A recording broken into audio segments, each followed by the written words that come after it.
psicomotricidade e autismo, uma relação possível, né? Então, o professor Fábio do grupo de pesquisa da Federação Internacional de Educação Física, né? Licenciado em Educação Física, mestrado em Educação e doutorado e doutorando em Educação Física, né? Então, professor, fique à vontade, tá? Professor Fábio Silva, né? Nós temos dois Fábio na FIEP, né? E o professor Fábio Silva e o professor Fábio Vieira. Boa noite a todos. Quero agradecer ao professor Moacir pelo convite e os demais colegas do Instituto Federal de Roraima. Quero mandar um abraço caloroso ao meu conterrâneo, Fábio Vieira. Eu ouvi a despedida dele aí. Nós somos aqui praticamente próximos, uma cidade da outra. Quero dar um salve para os meus colegas da FIEP Brasil. Parabenizar o professor Rafael pela brilhante apresentação sobre futebol e futsal. Futsal que eu vivi do futsal pelo menos boa parte da minha vida, pelo menos uns 15 anos, mas não como atleta, como árbitro nacional. Então, futsal sempre vai estar presente na minha vida. E hoje eu trago essa temática, né? Nós saímos de um ambiente não escolar, que foi a palestra do professor Rafael, com medidas objetivas, né? Protocolos, aplicativos aí para ajudar os nossos colegas, e venho para um ambiente escolar, trabalhando na educação física escolar, autismo e a psicomotricidade como uma realidade possível. A minha fala, ela está dividida em 3 momentos. O primeiro momento, falando sobre a psicomotricidade em si, de forma bastante básica e generalista. O segundo momento, falando sobre o autismo. E o terceiro e último momento, fazendo a integração da psicomotricidade com o autismo dentro da nossa querida educação física escolar. Vou compartilhar a tela com vocês. Então vamos lá. Educação física escolar, autismo e a psicomotricidade, uma relação possível, né? Então, esse cidadão aí sou eu, né? Vou dispensar a leitura, o querido professor Moacir já fez a leitura, né? E a única ressalva que eu faço é que eu sou profissional de educação física do SUS, Sistema Único de Saúde, tá?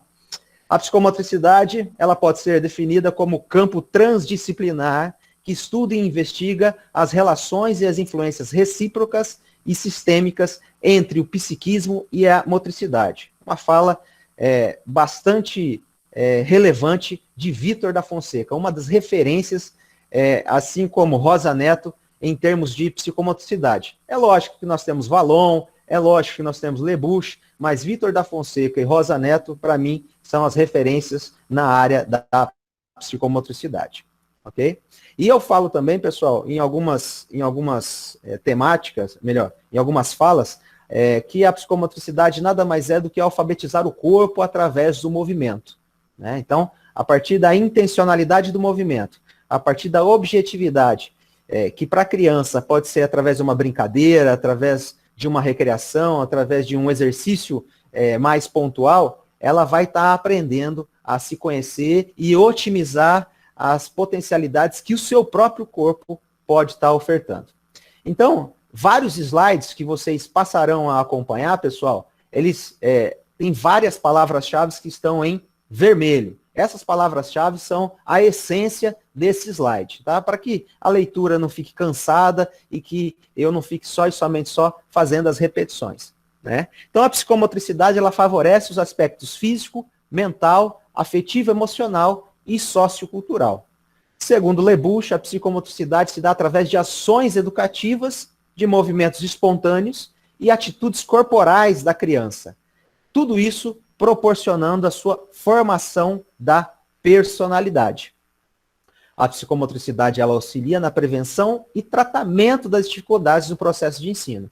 E eu falo muito a respeito dessa potencialidade, pessoal, da psicomotricidade, como uma ferramenta no processo ensino-aprendizagem. distúrbios, dificuldades de aprendizagem, como dislexia, que é a dificuldade na leitura, descalculia, dificuldade em cálculos matemáticos, desortografia, que é a dificuldade na escrita, né, na conjugação, na conjunção melhor das letras para a formação da palavra, a disgrafia, que seria a parte da escrita propriamente dito, e a dispraxia, que seria a dificuldade nos movimentos corporais. Todos esses dis, né, esses prefixos dis que eu citei a vocês, a psicomotricidade ela é potente para que os nossos alunos, lá no seu processo de alfabetização, no final da educação infantil e no início dos anos iniciais do ensino fundamental, elas possam ser minorizadas e favorecer o processo de ensino-aprendizagem desses nossos alunos. Tudo isso unifica os aspectos cognitivos, afetivos e sociais, né? E essas relações estabelecidas com o espaço, o tempo, os objetos, as pessoas e com o seu próprio corpo. Aqui estão algumas das áreas de atuação da psicomotricidade. Então nós temos a área educacional, a área clínica, a área de consultoria, a área de supervisão e a área da pesquisa, na qual todos nós nos identificamos. Nesse slide, pessoal, olhando de frente para o slide, à direita de vocês, ou melhor, à direita da tela, nós temos praticamente todas as habilidades psicomotoras estampadas ali. Equilíbrio, motricidade fina, estruturação espaço-temporal, esquema corporal, entre outros. E à esquerda do slide, nós temos ali tudo aquilo que a psicomotricidade pode estar intervindo diretamente com as suas estimulações. Gravem isso, pessoal. Estímulo é a palavra-chave de todo esse nosso bate-papo de hoje. Então, nós temos atrasos globais do desenvolvimento, que são os famosos TGDs, déficits cognitivos, déficits de memória, déficits sensoriais, dificuldades na escrita e o nosso ponto alto de hoje, que é o autismo propriamente dito. Então, eu trago a partir desse slide, pessoal, todas as habilidades psicomotoras presentes em várias referências de Rosa Neto, em várias referências de Vitor da Fonseca. Por exemplo, o esquema corporal é a percepção do próprio corpo, ou seja, é a noção de corpo, é a criança existir para o espaço, né? Então, quando a criança ela começa a perceber que existem partes do seu corpo e essas partes elas são funcionais, elas servem para uma determinada função, a partir dali, a criança ela começa a ter a consciência corporal, ou seja, pode-se ter até economia de movimento, a criança otimiza melhor as suas ações, mas isso vai sendo melhor trabalhada ao longo do seu crescimento e desenvolvimento, né? Como o professor Rafael falou, na questão maturacional, para a parte da psicomotricidade, da identidade do aluno em si, também depende exclusivamente, né, não que diretamente, mas da sua parte maturacional. Então, algumas atividades do tipo desenho em diferentes papéis, uso de bonecos variados, fotos, imagem de pessoas, jogos que envolvam o tema corpo, atividades individuais, essas são alguns dos exemplos práticos que a gente, enquanto professor de educação física escolar, lá dentro do ambiente escolar, a gente pode estar proporcionando para as nossas crianças. Lateralidade também é uma habilidade psicomotora, que ela é definida como a predominância de um lado do corpo em relação ao outro. Aí eu sugiro algumas atividades, do tipo massinha de modelar, recorte de linhas, o desenho propriamente dito, o colorir, o pintar, os jogos que envolvem mão ou pé dominante, e jogos e músicas envolvendo lados dominantes, que é a parte coreografada propriamente dito. Estruturação espacial, pessoal. Em algumas referências e alguns autores trabalham noção espacial, outros noção espaço-temporal, mas eu trago aqui estrutura espacial. Noção do eu, o dentro do espaço. Na verdade, pessoal, a estruturação espacial é a questão de longitudinalidade, ou seja, horizontalidade e verticalidade. É o dentro, é o fora, é o em cima, é o embaixo, é o para frente, é o para trás, noções de profundidade, noções de formas geométricas, né? Tudo isso está envolto na habilidade chamada estruturação espacial, que são atividades, então, que envolvem todas essas noções que eu havia dito anteriormente. Orientação temporal. Alguns autores trabalham também noção temporal ou conjugam a temporalidade junto com a noção espacial. Essa orientação temporal, então, é a noção de que existe um tempo objetivo fundamental para a organização do pensamento. Algumas atividades como a noção de manhã, tarde e noite, figuras de sequência lógica temporal, envelhecimento, que é a linha do tempo, estações do ano, estimular o aluno a avaliar o tempo que usa para desenhar e escrever, entre outros. Eu ainda vou além. A orientação temporal é a única psicomotora que eu falarei aqui para vocês, que não tem uma idade definida.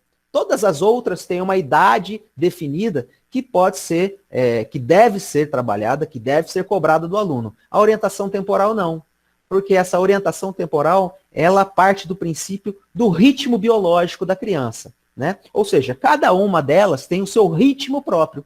Por isso que não existe uma idade ideal a ser trabalhada. O importante é que haja essa estimulação, sim, o tempo todo o tempo, mas que a cobrança não vai existir exclusivamente para uma determinada faixa etária. Coordenação motora grossa, ou para alguns autores, ainda é dito coordenação motora ampla, né? Ou coordenação motora global. São movimentos que envolvem grandes grupos musculares, ou seja, praticamente movimentos que utilizam o corpo todo. Para que essa criança possa realizar essa coordenação motora grossa, ela tem que ter o seu esquema corporal pronto, definido. Ou seja, ela tem que ter a noção de corpo, ela tem que existir para o espaço, para que a partir disso ela possa movimentar braços, troncos e pernas. As atividades sugeridas são formas básicas de locomoção: andar, correr, saltar, saltitar, pular, trepar, rolar e rastejar. Ou seja, isso é uma sequência pedagógica do mais fácil para o mais difícil, do mais simples para o mais complexo, e também através de jogos e brincadeiras que envolvam essas atividades de movimentar o corpo como um todo. E a última habilidade psicomotora, pessoal, que eu apresento a vocês aqui, será a coordenação motora fina, né? São movimentos que envolvem pequenos grupos musculares, ou seja, praticamente movimentos que utilizam a sua maioria as mãos e os olhos. São praticamente habilidades manipulativas. 50% do nosso cérebro, pessoal, é dotado ou é permeado pela coordenação motora fina. Ou seja, metade da nossa potência cerebral é oriunda da nossa coordenação motora fina. Então, como sugestão, atividades de recortar, rasgar, colar, riscar, pintar, massinhas de modelar, atividades manuais e jogos de tabuleiro. Brincar é a melhor maneira de aprender. Está dentro do referencial curricular nacional da educação física e da educação infantil, melhor dizendo, que é brincando que se aprende. Então eu trago aqui algumas imagens, né, de crianças sendo estimuladas, e para que vocês possam ter a clareza de que se vocês não passaram, né, se alguns dos colegas que estão na sala não passaram ainda por essa fase, e outros que já passaram, vão ver que é tudo normal, é tudo simples, não tem nada de sofisticado, né? Basta a gente entender, né, essa teoria, saber o crescimento, ter a noção de crescimento e desenvolvimento motor da criança, a aprendizagem motora, ter essa conceituação, a nossa vista ali da aprendizagem motora, para que a gente realmente possa controlar, coordenar essas estimulações de acordo com a capacidade, com a competência das crianças. Então, né, um simples percepção auditiva, como a gente vê ali no chocalho, que é essa imagem abaixo, ou o ato de empurrar um carrinho, que já é um prenúncio do caminhar lá das crianças da educação infantil, né, creche ou berçário, que já é um prenúncio de coordenação motora. Uma outra imagem aqui de uma criança um pouco menor também, já prenunciando o ato de caminhar. Essa atividade, que é o túnel, ela favorece o tônus muscular, né? Esse tônus muscular, ele vai potencializar o equilíbrio corporal, e esse equilíbrio corporal, pessoal, ele vai entrar diretamente no ato de engatinhar, no ato de sentar, no ato de ficar em pé com apoio, de ficar em pé sem apoio, e o caminhar propriamente dito. Então, essa atividade de túnel, né? Esses elementos que a gente chama, né, esses objetos da aprendizagem, que são esses brinquedos, eles são altamente funcionais. E isso favorece muito o processo do esquema corporal como um todo. O rolo, ele possibilita a tonificação, principalmente da região posterior, né, da criança. Né? Nós vemos ali a criança que ela já está com a cabecinha segura, com a cabecinha firme, ou seja, ela tem um tônus cervical bem acentuado, e isso favorece muito o processo de sentar, de engatinhar, de sentar, de ficar em pé com apoio e sem apoio. Né? Tudo isso, esse rolo, ele favorece o processo proprioceptivo, ou seja, todos aqueles elementos sensoriais presentes no corpo faz com que a criança, a todo momento, equilibre e desequilibre, né? Então, esse feedback neuromotor favorece essa melhora do tônus muscular e contribui surpreendentemente com o equilíbrio corporal. O ato de rolar, né, é uma primeira forma de deslocamento global do bebê e integra a musculatura dos dois lados do corpo. Né? Então, com bastante segurança, o professor de berçário, ele favorece esse rolamento, né, para que a criança realmente possa vivenciar os dois lados e ter todas essas sinalizações proprioceptivas ativas para que melhore o tônus e favoreça o equilíbrio corporal. O arraste de cobertor segue a mesma temática de rolar a criança de um lado para o outro, né? Lógico, precisa ter toda uma segurança e saber realmente se a criança ela está gostando dessa estimulação ou está colocando ela em risco, né? Ou seja, sem que haja traumas posteriores. Algumas atividades de equilíbrio corporal, justamente para favorecer o tônus, que melhora o esquema corporal. O tradicional twister, uma atividade muito interessante, que pode ser adquirida né, nas lojas de brinquedos ou pode ser confeccionada. Quem gosta muito de confeccionar, que tem oficinas de jogos, de brincadeiras, tira de letra para confeccionar um twister como esse, né, que trabalha a noção de corpo, que trabalha equilíbrio, que trabalha tônus muscular, que trabalha coordenação motora, que trabalha lateralidade, noção espacial, noção temporal, ou seja, um baita brinquedo que trabalha praticamente todas as habilidades psicomotoras. Aqui, pessoal, nós temos alguns desenhos, né, de 4 crianças da mesma faixa etária, ou seja, 9 anos. A professora pediu para que elas pudessem desenhar uma pessoa. Então, nós vemos aqui, né, através desses 4 desenhos, o grau de deficiência ou o grau de evolução das crianças em relação ao que elas conhecem do corpo. Então, nós podemos ver ali, no primeiro quadrinho, da esquerda para a direita, uma criança de 9 anos que tem pouco conhecimento corporal, pouco conhecimento do esquema corporal.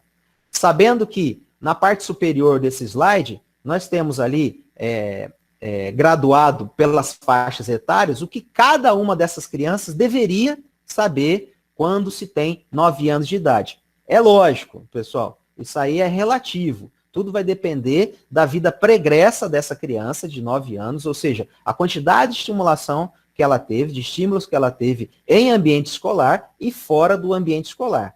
Mas podemos ter aí uma amostra de 4 crianças da mesma faixa etária, a dificuldade ou a facilidade que ela tem em desenhar uma pessoa, pode ser a mãe, pode ser o pai, né? Pobreza de detalhes ou riqueza de detalhes.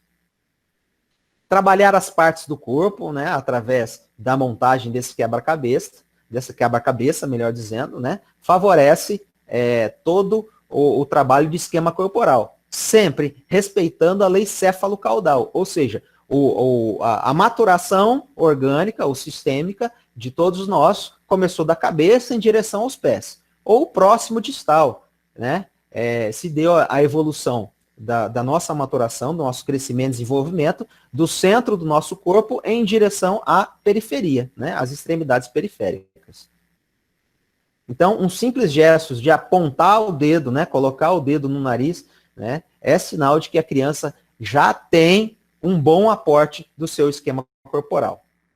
Trabalho com espelho, pessoal, em salas de creche, né, de educação infantil, favorece muito o conhecimento da noção de corpo. Ter essa ideia do que é o esquema corporal. Primeiramente, a criança ela vai se ver e ela vai internalizar essa, e a partir do momento que eu coloque uma outra criança ao lado dela, fazendo essa projeção da imagem, começam os efeitos de comparação.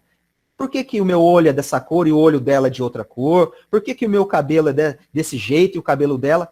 Tendo esse efeito de comparação, pessoal, melhora-se muito a potência de vocábulos, ou seja, a criança começa a trocar mais palavras e ter um domínio maior sobre o seu comportamento cognitivo. Algumas atividades básicas que, com certeza, quem é mais novo se lembra que já fez isso na escola. Quem é professor de escola, com certeza, já viu alguma professora, algum professor de educação infantil fazer isso no seu estabelecimento. Tudo isso trabalhando o que nós chamamos de esquema corporal.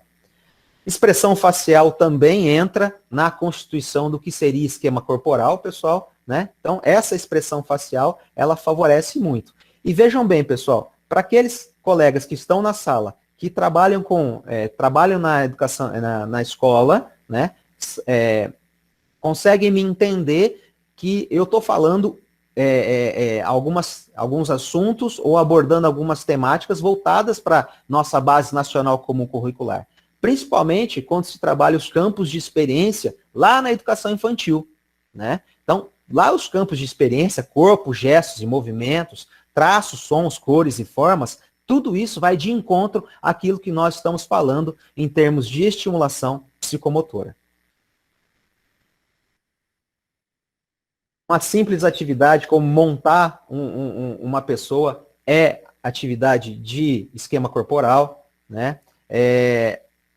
A colocação da criança no espaço, além de ser esquema corporal, pode trabalhar também a noção espacial, né?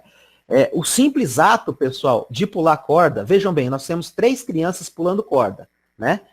Representado aqui pelas setas e pelo um círculo lá no final. As 3 possuem dificuldades estabelecidas no seu esquema corporal e também em relação à noção temporal, o ritmo, né? O ritmo. Podemos ver nesse slide que a primeira aluna, ela tem um conhecimento de esquema corporal, ou seja, a noção de corpo, a consciência corporal bem mais avantajada que a segunda e bem mais avantajada que a terceira, que mal sai do chão. Ou seja, um simples pular corda é um elemento importante para você ter uma panorâmica, um raio-x dos seus alunos. É lógico que existe algumas baterias de testes psicomotores que poderão ser aplicadas, né, nos nossos alunos, caso tenhamos tempo, né, durante uma aula, 2 aulas, 3 aulas, que essas baterias acabam diagnosticando as dificuldades estabelecidas de uma forma geral. Eu apliquei a bateria de testes psicomotores do Vitor da Fonseca e a minha turma lá do segundo ano do ensino fundamental, ela tem uma dificuldade estabelecida na lateralidade. Pronto. Né? Eu já tenho um norte para qual habilidade psicomotora eu precisarei ter um maior olhar, traçar mais estímulos, né? Proporcionar mais atividades em si. Jogo de peteca, coordenação motora grossa de ponta a ponta, noção espacial, lateralidade, noção temporal, esquema corporal, né? A queimada também, uma atividade secular, né? Passa ano, entra ano, sai década, entra década, a queimada nunca vai deixar de existir, também é um jogo pré-desportivo, e a saudosa amarelinha. Todas essas atividades tradicionais, de norte a sul do país, elas contemplam todas as habilidades psicomotoras. Uma simples teia de aranha dessa, pessoal, né? Traçada, né? Com barbante pelas cadeiras da sala, trabalham todas as habilidades psicomotoras de ponta a ponta. Para aqueles nossos colegas que estão na sala que trabalham com educação infantil, trabalhar com potes, né? Trabalhar com blocos grandes, né? Permite a noção de dentro e fora, que é voltada para a noção espacial. O empilhar, em si, também trabalha a coordenação visual, coordenação motora e a noção espacial. O recortar, o pintar, o rasgar, o colar, atividades manuais, elas estão voltadas especificamente para a coordenação motora fina. A forma de pinça, né, através de pegar um simples fio de macarrão ou colocar uma linha numa agulha, puxar uma fita adesiva, massinhas de modelar ou até mesmo realizar um procedimento cirúrgico, tudo isso envolve coordenação motora fina, desde a educação infantil até o resto da vida.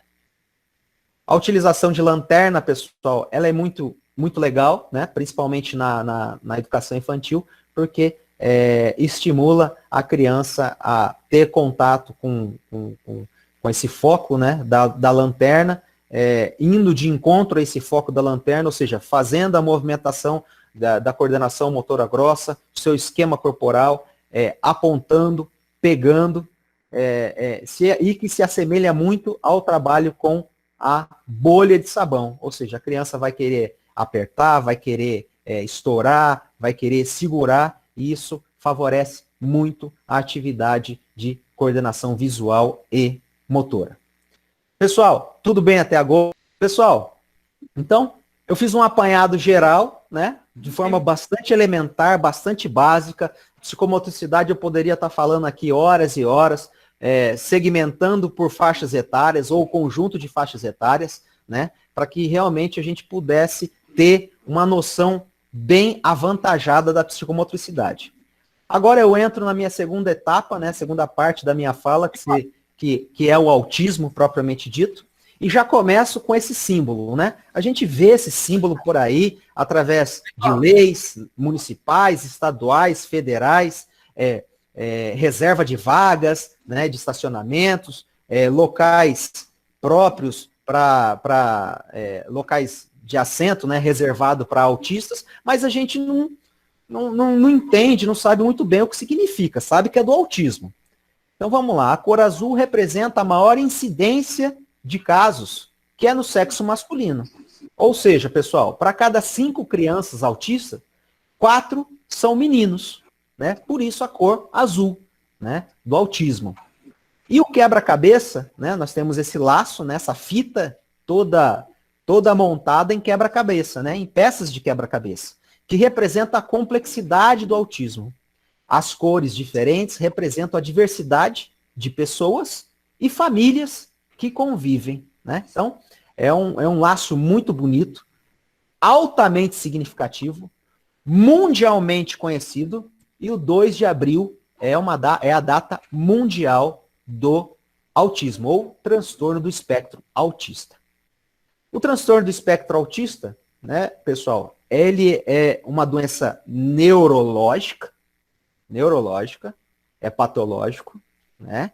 E o fenótipo dele, ou seja, a manifestação externa, ela acontece em 3 situações. A interação social, ou seja, sabemos que a criança autista tem uma limitação em relação à interação social, não é com qualquer pessoa que ela interage, precisa se ter afinidade, precisa ter aquela proximidade, aquela confiança estabelecida.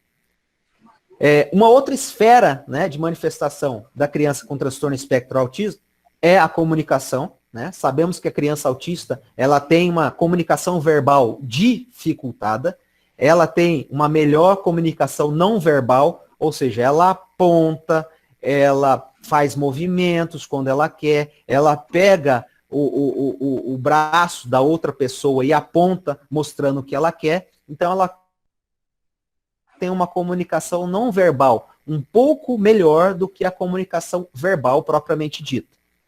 E ela possui comportamentos e atividades de interesse, ou seja, ela possui algumas rotinas estabelecidas que diferem muito daquelas crianças que não são ou que não têm o transtorno do espectro autista, né? Então, ela se interessa por peças de brinquedo, ela se interessa pela pá do ventilador rodando, ela se interessa por acender e apagar as luzes inúmeras vezes. Então, são alguns comportamentos, algumas atividades que diferem um pouco de crianças que não têm o TEA. O transtorno do espectro autista, ela se refere, então, a uma escala de sequência contínua de sintomas que vai do mais grave ao mais leve. Pessoas com baixo, moderado e alto funcionamento. O importante, pessoal, é o que eu destaco aqui. O autismo é um espectro, não existem dois autistas iguais. Então, para cada autista, é preciso traçar um plano de ação, né? E esses planos de ações, eles são estabelecidos com base em alguns protocolos, em algumas ciências, né? Por exemplo, o ABA, que é a análise de comportamento aplicado, né? Que é preciso fazer um curso específico em ABA para que realmente essa pessoa formada em ABA possa traçar uma estratégia, planos personalizados para cada criança autista. Trouxe aqui um histórico. A primeira vez que foi descrito alguém, né, com sinais, sintomas do autismo foi lá em 1943. Em 1993, ou seja, 50 anos depois, a OMS inclui na classificação mundial de doenças, ou o CID, né, o Código Internacional de Doenças. Em 2008, a ONU estabelece o dia 2 de abril como Dia Mundial da Conscientização do Autismo. E em 2010, ou seja, há 10 anos atrás, o secretário-geral da ONU, Ban Ki-moon, destaca a importância da inclusão social. Existem algumas características, pessoal, né? Eu não vou citar todas. Esse material ele vai estar disponível depois para quem tiver interesse, né? Com o maior prazer, replicar esse material. Então, por exemplo, existe sociabilidade seletiva, existe seguir uma vida rotineira, recusa colo ou afagos, assume de forma inflexível a rotina, ou seja, ele vai para a escola por um determinado caminho, por uma determinada rua. Por uma situação ou outra, né, o responsável precisou desviar para uma outra rua. Isso causa uma alteração na sua rotina. E isso pode favorecer a criança autista a entrar em uma crise naquele momento, né? Sem que o pai saiba ou qualquer outra pessoa saiba por que aquela criança autista está em crise naquele momento.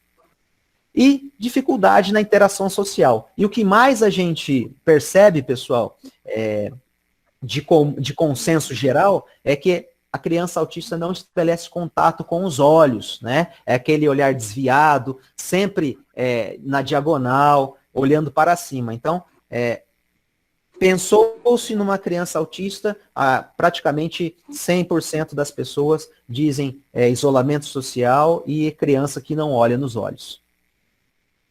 A classificação do autismo, ela começou lá no DSM-4, englobada como transtorno global do desenvolvimento. Ou seja, tudo que fugia do contexto tradicional era TGD, transtorno global do desenvolvimento. Com o passar do tempo, né, foi feita a inclusão do autismo no Código Internacional de Doenças, né, o CID-10, onde nós temos ali autismo infantil, autismo atípico, entre outros. Mas só e somente só, pessoal, no Manual de Doenças Mentais ou de Saúde Mental 5, que é o DSM-5, o transtorno do espectro autista ele teve uma graduação, né? Do grau leve, do grau moderado ao grau severo. É possível, pessoal, dependendo do retardo dos familiares em diagnosticar a criança autista e começar o tratamento, é possível que uma criança de grau leve evolua para um grau moderado. Assim como, se houver a precocidade nesse tratamento, ou seja, quanto mais cedo for diagnosticado, mais rápido as suas interações, é possível, sim, que um grau moderado evolua para um grau leve. Nós temos um exemplo clássico no meio esportivo, que é o Messi. O Messi, ele possui autismo grau levíssimo. Para vocês terem uma ideia, não consta nem no DSM-5, mas ele sim é considerado uma pessoa autista, né? Autista fazendo tudo o que faz. Imagina se não tivesse todo esse, né? Esse transtorno presente na vida dele. A fala, então, pessoal, da criança autista, ela se desenvolve através de ecolalia. O que é ecolalia? É repetir a mesma palavra diversas vezes. Por exemplo, ir para a escola. Aí ela fala assim, ir para a escola, escola, escola, escola. Ou seja, ela repete o último termo várias vezes. Isso se chama ecolalia. Os problemas de relação com os outros são mais graves antes dos 5 anos de idade, né? Principalmente fixação do olhar, ligações sociais e atividades de brincar. Existem várias referências na literatura, pessoal, que crianças desenvolveram o autismo depois dos 2 anos de idade, né? Que até os 2 anos ela brincava, ela ia no colo, ela olhava no olho, e que por uma situação externa, né, ou uma situação que aconteceu no útero, né, a partir dos 2 anos começou a tomar forma, a ganhar forma, e que a partir dali ela realmente começou a desenvolver sinais e sintomas do transtorno espectro autismo. O CID-10 fala então de comportamento ritualizado, né, que é a rotina, resistência a mudanças, apegos a objetos e brincadeiras estereotipadas. O que seria brincadeiras estereotipadas? Correr em círculo, por exemplo. São brincadeiras estereotipadas. A capacidade de pensamento abstrato ou simbólico é diminuída. Ou seja, é difícil se trabalhar o lúdico, o simbolismo, com crianças com autismo. O nível de inteligência varia do retardo profundo ao normal ou acima do normal, né? Então, a procura por contato, né? Porém não sabe fazê-lo e apresenta dificuldade em entender. O autismo moderado, apesar de não haver procura por contato, o aceita e responde. E já no autismo grave ou severo, os indivíduos demonstram dificuldades em se adaptar e entender o meio social. Os 3, pessoal, as 3 características, né, as 3 graduações de autismo, sempre existe aquela terapia medicamentosa, né, para que a criança autista ela possa se acalmar, estar menos ansiosa. Então, sempre tem a terapia medicamentosa juntamente com a terapia não medicamentosa. Então, os autistas, reforçando, são inflexíveis com rotinas e rituais não funcionais. Mudanças no ambiente causam a agitação psicomotora e a agressividade. O autismo é um arco-íris de possibilidades. Todas as cores do arco-íris superpostas formam o branco. Só a integração de todos com suas diferenças é que pode criar a harmonia. Tudo bem até agora, pessoal? Então, realizei de forma bastante branda e simples, né? Uma introdução do autismo e alguns sinais, algumas características importantes que a gente observa em relação à criança com transtorno espectro autismo.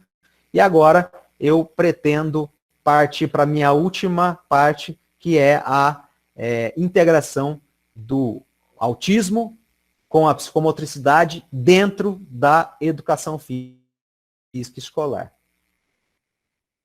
Algumas dicas que eu deixo para o professor. Penetrar no mundo do autista. Alguns professores que insistem em bater de frente com o autista tentar fazer com que o autista integre o nosso universo, né? E essa integração, ela começa pela fala. Nós temos um grave defeito, que é falar muitas palavras. Então, para o autista, nós precisamos ser claro e objetivo. Ou seja, uma frase que eu costumeiramente falo com 10 palavras, para o aluno autista eu preciso falar com 5 palavras, aquela mesma frase. Então, eu preciso ser claro, direto e objetivo. Concentrar-se no contato visual, compartilhar com o autista as suas brincadeiras, né, para que esse contato mais próximo possa ser melhor aprofundado, ou seja, né, ter essa intimidade mais acentuada. Procurar sempre enriquecer a comunicação, trazendo novas palavras. Mostrar a cada palavra uma ação e a cada ação uma palavra. Tornar hábitos cotidianos agradáveis. Fazer tudo com serenidade, mas com voz clara e firme. Diante disso, pessoal, né, a psicomotricidade, então, para reforçar, o objetivo principal dela é estudar e trabalhar o ser humano de uma maneira integrada, né, considerando seus aspectos motores, cognitivos, sociais e afetivo-emocionais. O olhar psicomotor pode mudar o lugar de um alguém sem futuro e sem esperança.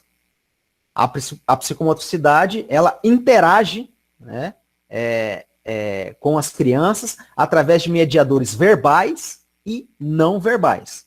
Essas mediações não verbais, pessoal, são as demonstrações corporais, ou seja, a expressão corporal. Quanto menos estimulada a criança, mais alheia ao mundo exterior ela se torna e mais difícil de serem compreendidas. A criança autista, então, ela tem dificuldade de se apropriar do seu próprio corpo, ou seja, ela tem dificuldade no seu esquema corporal. Ela não tem a noção de corpo, né? Porque ela não deixa ser tocada, né? Então, a partir do momento que eu crie estratégias para que ela mesma possa se tocar e ver que existe 2 braços idênticos, um de cada lado do corpo, 2 pernas, uma de cada lado, né, do seu corpo, né? E que estas partes, se integrando, ela realizam as atividades, aí sim a criança autista ela tem menos dificuldade, ela passa a interagir melhor com outras crianças. É preciso dar contorno ao seu corpo para que ele possa ter a compreensão do que ele pertence e do espaço. É preciso viver e sentir seu corpo, tirando-a dos estereótipos. O objetivo é oferecer à criança instrumentos que estimulem o seu desenvolvimento, estabelecer um vínculo e um tipo de comunicação que irão permitir o desenvolvimento destes. Por exemplo, pessoal, experiências sensoriais e motoras são primordiais para que a criança possa ter uma melhor noção de corpo. E uma dessas atividades que eu deixo a vocês é rolar no chão. Então, quanto mais a criança autista tiver essa interação sinestésica com o chão, ela vai ter, trafegando por todo o seu corpo, a única sensação de que ela está sentindo naquele momento ali. Pode ser o chão normal, pode ser o gramado, pode ser a areia, ou seja, ela vai ter a noção exata do que ela está sentindo nas mãos, ela está sentindo no seu tronco, ela está sentindo na sua perna. Então, o rolar no chão, ele é muito importante, é um excelente estímulo motor para que a criança autista possa melhorar o seu esquema corporal. Agora, esse rolar aí não está estimulando positivamente nada. Então, é preferível o rolar anterior do que esse rolar que nos causou muita ironia num passado recente. As crianças gostam e, ao mesmo tempo, têm todas as partes do corpo passando pelo chão. O corpo é todo contornado sem que haja invasão de espaço. Arrastar de frente ou de costas também gera resultados positivos e agradáveis, né? No caso, isso daí é um arraste de costas de uma criança autista, né? Todas as sensações, né, proprioceptivas, avantajadas, afloradas ali, faz com que a criança autista ela controle melhor a sua noção de corpo. O olhar é fundamental, pessoal, né? Então, é preciso realmente a gente estabelecer esse vínculo emocional com a criança. Através do olhar, o professor saberá o que agrada e o que incomoda. E para que esse vínculo, né, acontecendo, a criança passa a estabelecer confiança com o professor, o que permite uma aproximação, né? Então, nós temos aí esse contato direto, né, com os pais, com os responsáveis ou com o professor propriamente dito, né? O toque, né, é também bastante importante, é um contato corporal, sendo explorado do mais sutil ao mais forte, sendo que os toques mais fortes são preferidos pelo autista. Nós temos esse exemplo aí do Mion, né, que ele é um dos embaixadores aí do autismo, conseguiu estabelecer uma lei junto ao Bolsonaro aí sobre uma lei específica da criança autista. Ele faz esse contato junto com o seu filho aí, diariamente, né? O contato, né, ele não precisa ser físico, pode ser num primeiro momento com lençóis, cobertores, rolos de espuma. O importante é que busque uma textura que seja suportável para a criança autista. Por que eu falo sobre textura, pessoal? Uma simples etiqueta da roupa pode ser um desencadeador de uma crise para a criança autista. Uma simples roupa, uma simples camiseta de manga longa pode ser um desencadeador de uma crise de uma criança autista. Então, o material, né, para esse contato físico com a criança autista, ela tem que ser muito bem pensada, tá? A voz, pessoal, o ritmo, a tonalidade da linguagem que exprime as tensões afetivas e emocionais vividas pelo outro em seu corpo são percebidos pela criança.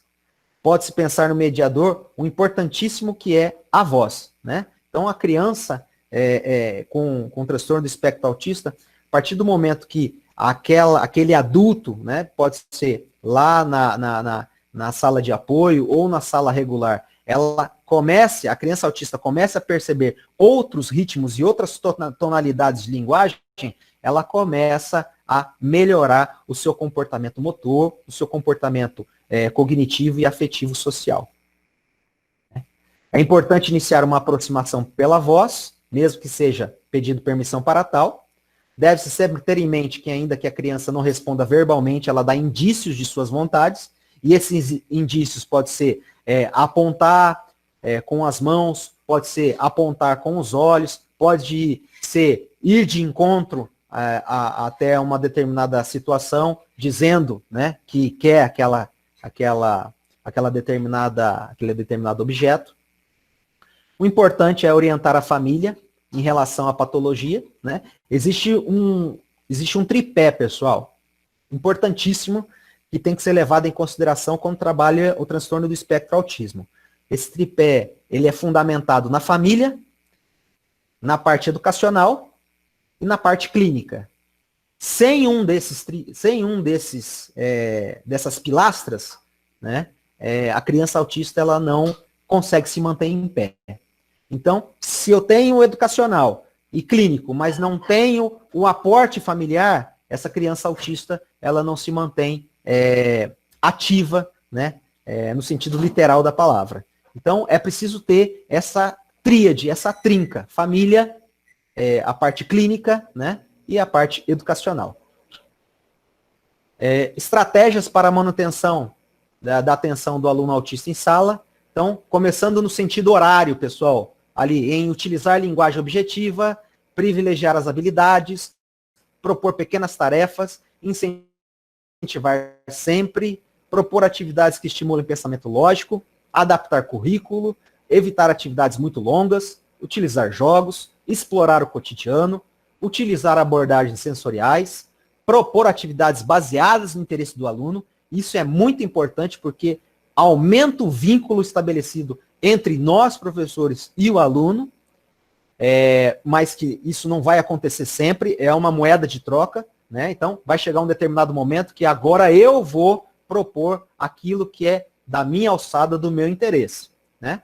Utilizar o concreto e o lúdico. Lembrem-se, a criança autista ela tem dificuldade na abstração, tirar o abstrato para o concreto. Por isso que é importante sempre trabalhar figuras associativas. Ou seja, eu vou fazer um círculo igual a um sol. Não, eu preciso mostrar o que é um sol. Ou círculo igual a uma laranja, eu preciso mostrar a laranja para que a criança com transtorno do espectro autista ela possa fazer essa associação. E, por último, privilegiar vínculos afetivos. Trago a partir de agora, pessoal, N sugestões de habilidades sensoriais, massinha de modelar, areia, arroz, atividades com texturas, jogos de tabuleiro, né? Com sequência lógica, contagem numérica. A música ela é muito importante porque ela pode acalmar a criança em determinados momentos, né? Lógico, tudo vai depender do estilo musical, né? Da melodia a ser trabalhada. Eu já tive algumas experiências de que a música clássica ela era altamente agressiva para um ou outro criança com autismo. Então, né? Como havia dito lá nos primeiros slides, não existe dois autistas iguais. Então, sempre tem as suas diferenciações.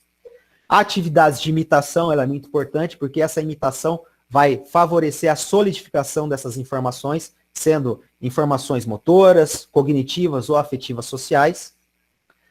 Trabalhos que estimulam a linguagem do tipo esquema corporal, alfabeto silábico, quebra-cabeça de animais e filhotes com dedoches, conjuntos de sequência lógica, trabalhar o próprio nome através de fichas, através de exercícios de organização,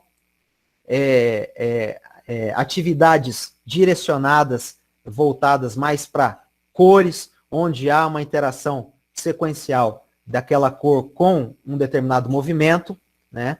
Explorar o tato através dessas plaquinhas de alto relevo, cantar música envolvendo o nome da criança, valorização de movimentos repetitivos. Por exemplo, quando a criança autista ela está em crise, ela começa, a grande maioria começa a bater insistentemente aonde ela está, né? Se ela estiver na carteira, ela vai fazer sons, né? Bater com as mãos na carteira, porque ela tem um movimento de flapping, né? Das mãos. E se nesse momento onde a criança está em crise, eu possa pegar esse movimento de crise e associar com algo rítmico, ou seja, pegar um chocalho, pegar um material desse e começar a fazer um barulho na mesma tonalidade daquele barulho que ela está fazendo, né? Ou seja, eu vou distrair, eu vou acalmar a criança, né? Vou distrair, vou tirá-la daquela crise e ela, através de uma percussão musical, ela vai se acalmando gradativamente. Explorar jogos que lembram as letras do nome, né? Aproveitar recursos que estimulem a parte mais sensorial, ou seja, tocar mesmo na tinta, massinha de modelar, pintura com dedo, pegar na areia, atividades de organização, né? Ou seja, potinhos coloridos, né? Colocar pedaços de papel vermelho, por exemplo, aonde tem vermelho, ou seja, já começa o trabalho com as cores quentes, cores frias, cores primárias, secundárias. Enfim, pessoal, essa é a minha fala, a minha apresentação. Deixo aqui uma série de referências para que vocês possam estar buscando mais, se interessando mais a respeito do universo autista, do universo azul. Quero agradecer a todos pela paciência, pela participação. Aí estão meu e-mail, as minhas redes sociais, meu WhatsApp. Quem precisar, encaminho com o maior prazer todos os materiais que eu tenho, todos os recursos disponíveis que eu tenho. Estou à disposição a partir de agora. Obrigado, pessoal. Então, professor, eu só queria fazer umas considerações. Nós percebemos que eles são inflexíveis à rotina. Então, essa apresentação eu considero fundamental, né, para todos os estudantes que estão aí, que estão iniciando sua carreira no curso de Educação Física, E parabenizo a coordenação e todos que trouxeram, né, a sua fala para nosso espaço acadêmico. Eu quero te parabenizar e eu aprendi muito com você hoje. Tá? Muito obrigada. Que os alunos possam falar, expressar, porque vão ser professores, né? Então, é necessário, nesse momento, tirar as dúvidas, né, que a gente tem sobre os sujeitos da aprendizagem. Muito obrigada. Exato. Muito obrigado, Roseli, pela sua fala. Né? É importante a gente ressaltar essa questão da expressão corporal, que o corpo realmente ele fala.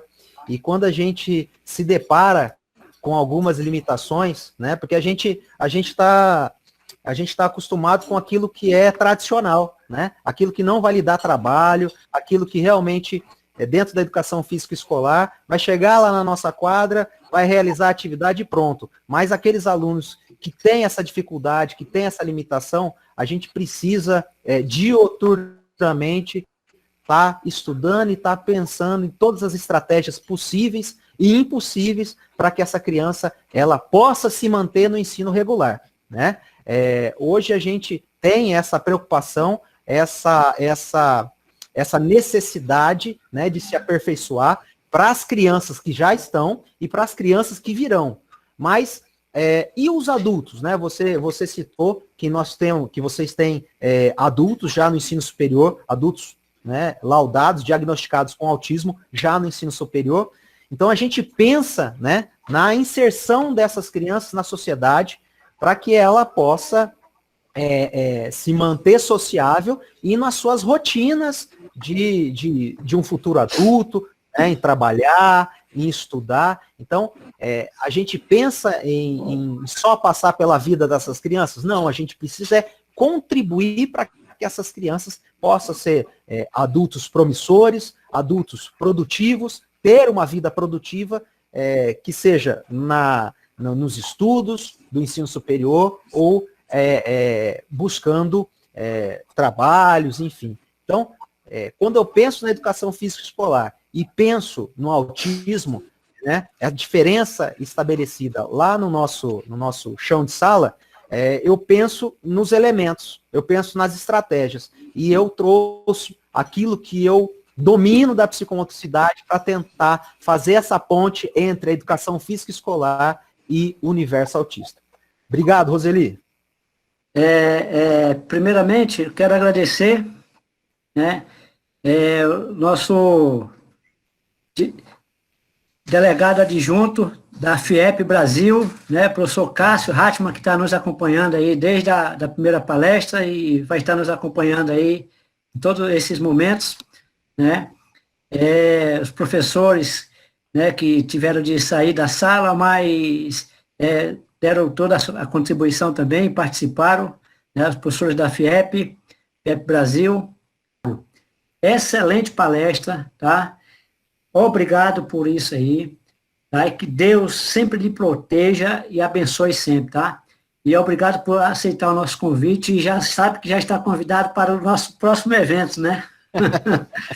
E se Deus quiser, lhe aguardar e lhe encontrar lá em Foz do Iguaçu, né, no evento mundial, ano que vem, né, em janeiro, né, e com certeza vamos estar juntos lá na comissão